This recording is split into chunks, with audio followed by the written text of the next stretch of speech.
guys, welcome to my channel. I'm a California CPA and I'm gonna go over 2024 federal tax update for individual tax return. Let's start.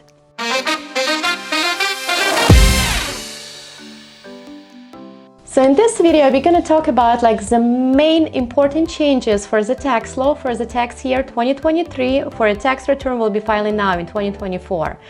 Also, I'll be talking about additional changes that might be not as important, but we'll start with the huge ones. So that would include child tax credit increase, BOI reporting, beneficial ownership reportings that every business entity has to report somebody that they own 25% or more of that entity. That will be a huge increase in Q4 estimated payments penalty. That would be some cryptocurrency changes in reporting. That would be also 1099K changes, or basically I'll just tell that nothing really changed, but everybody was expecting to do that. And then what else? And maybe a couple more things that I'm gonna jump into in a second. And you know what? I'm gonna add the list right here, so at least you know what to expect. Let's start. See you soon. As I just mentioned, we're going to go over the top changes for 2023 tax return filings in 2024, right?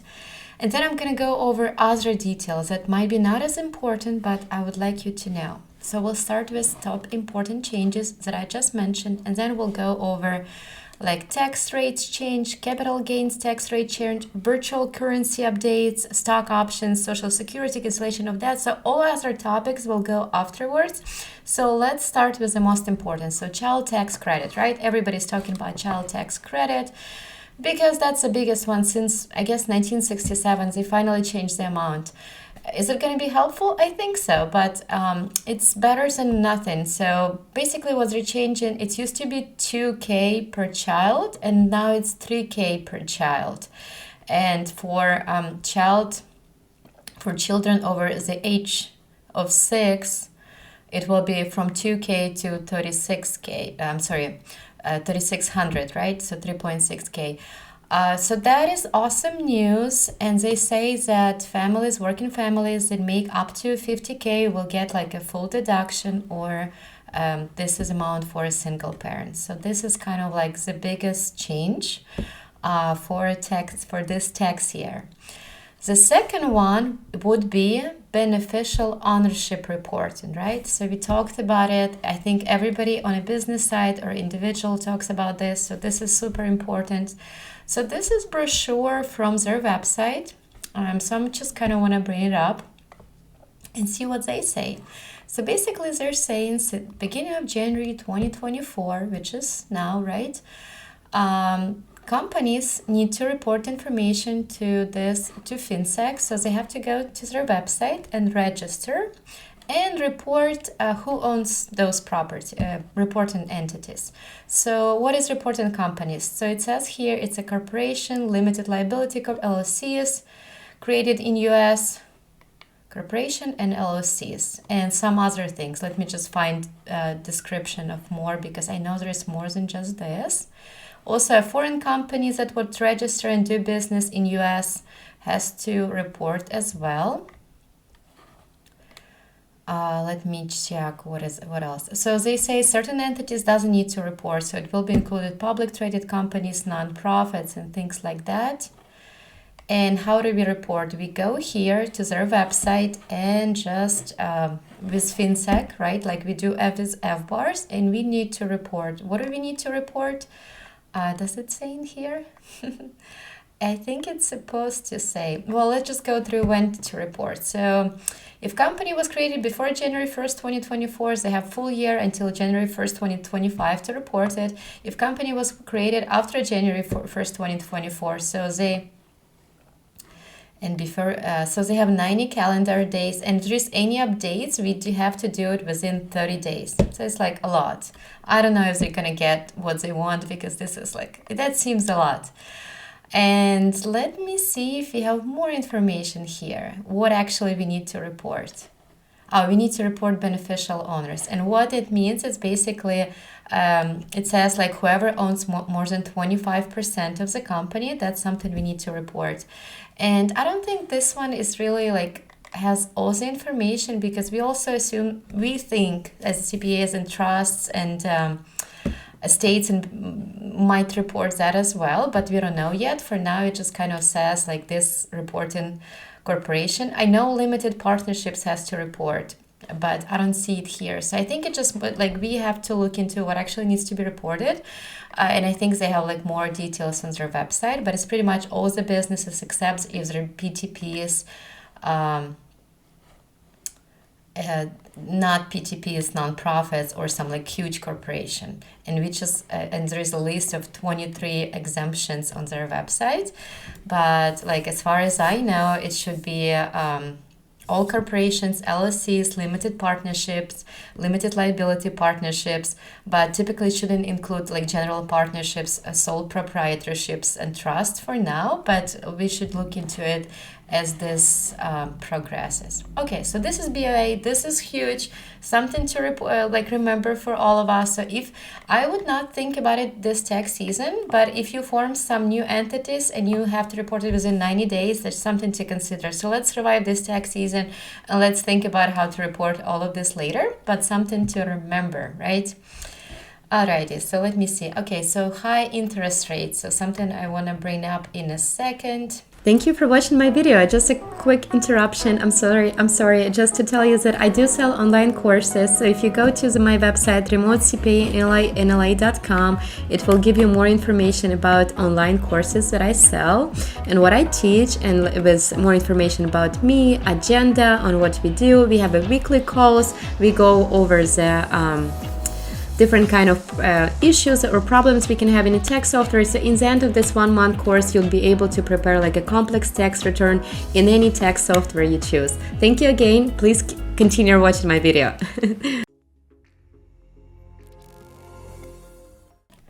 So a couple more updates. So it's they changed for estimated tax payments. The fourth quarter estimated tax penalty will be 8%, which is like huge compared to last year. And they pretty much, so we need to make sure we do that Q4 estimate and we tell it to our client. So that's high interest rates on Q4 estimated payment. Another one would be new clean vehicle credit. So basically what it means, and you should see it on the screen as well, that in 2023, IRS eliminates 200K vehicle credit. So now Tesla, Toyota, GM, Ford, they can finally, more of their cars can finally qualify for exemption. So that is really awesome compared to prior years, because it eliminates this 200K vehicle credit. Another quick update on 1099K. So we were all talking that how they would change 1099K reporting to like $600, right? But it stays the same. It stays it was last year, 20K or 200 transactions or something like that. So same reporting for 1099K this year. Another important act was enabled is Secure 2.0. So it's officially known as Securing a Strong Retirement Act of 2022. So they finally got into being in place. And basically, like, there's lots of changes, but the most important are that, for example, RMDs required minimal distributions begins of age 73, and the next year it will be 75. So it's like prolonged that time. Also, employer matching contribution can be made to Roth IRA now. And there's also a credit for small employer pension plan startup cost enhanced. So it's like, and also small employers can be entitled to additional credit for new pension stuff. And like there's a lot of things related to retirement that are actually supposed to help. So that's like majority main updates. And then now I'm gonna switch into like more other updates. They're maybe not as important, but also it's nice to know. So let's go to the part number 2 and going over additional topics. Thank you. Alrighty guys, so now let's go over boring stuff. Sorry, but it is what it is. So I'll just go over like other updates. They might be not as important. It's just some of them just adjusted for inflation rate and things like that. But let's just go over them. So individual tax rate. On the right side, you can see 2023 taxable income. On 2024, you can see on the left. So you can see it's changed a little bit, right? Capital gains tax rate. So those actually changed, they changed the amounts. So it means like people with earning more money pay less tax on capital gains. So those are new tax rates. I mean, tax rates are the same, but amounts are different. Another important update, IRS announced intent to treat NFTs as collectibles, and you would ask, like, why do we care? So we do care because collectibles are taxed at 28%, which is pretty high, and if they decide to treat NFTs like at 28%, it's pretty huge tax rate. Alrighty, our favorite, virtual currency and stuff. So now they changed the question. What is different? The different is that they write digital assets now instead of virtual currency. So that's number one. Yeah, so it's like digital assets. There's more than just virtual currency, right? So once they want to get all the digital assets kind of stuff, and let's see what we need to see what they define as digital assets. But this question is supposed to be about virtual currency, similar to last year's virtual currency. So we do report virtual currency when it's sold. A couple things to mention. So there's like airdrops and hard forks and things like that. So that's something to learn, because airdrops are not taxable, but did I include about this one? I did not. But hard forks are taxable, and the difference are so technically airdrops are stock splits. So they just receive more virtual currency. They don't pay tax on it. But hard forks, it's treated like dividends, and they are taxable. And I can record a video about this later, but that's just something I want to go over. Interesting stuff. So those are like social security payments. They're wage-based changed now. Also, let's see what else. Oh, here you go. This is what I wanted to tell you about virtual currency and stock split. So you can read a little bit. So it pretty much says that this question changed a little bit, and there is like this thing about airdrops and hard forks. So let's just read through it. Airdrops are treated as stock splits, so not tax, because there is no gross income was received as a result of airdrop if taxpayer doesn't receive units of new cryptocurrency, right? Of new cryptocurrency. So they receive units of the same cryptocurrency.